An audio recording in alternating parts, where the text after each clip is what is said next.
Okay, for number 8, the distance traveled by a car going at a constant speed is directly proportional.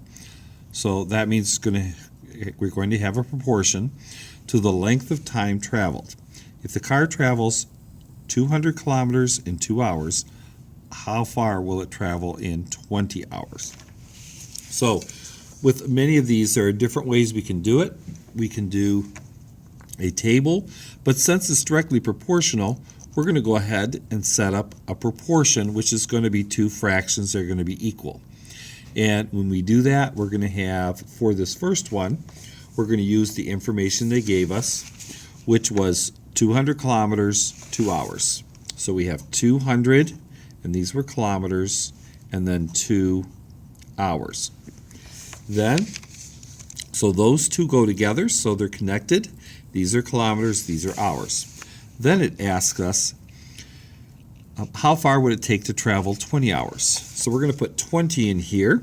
So we can see 20 is going to have to go down here because this is where the hours are. So hours are on the bottom, kilometers are on the top, and that's what we're trying to find out, is the number of kilometers. So that is our unknown. Okay, so we can put any letter there. Now for this, I'm going to just go ahead just a couple ways. This one's pretty simple because we can see 2 times 10 is 20. So 200 times 10 is going to be 2,000 kilometers. I'm also going to do this as cross products. 2x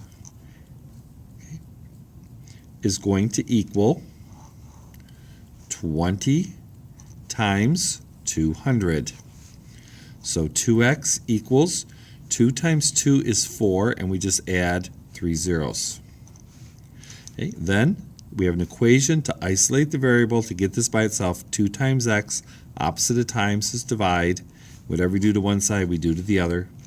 2 over 2 is 1. So we get to 1x, which is the same as x. And then 4,000 divided by 2 is 2,000. We can always cancel, divide by 2, divide that by 2, and we get our 2,000 kilometers.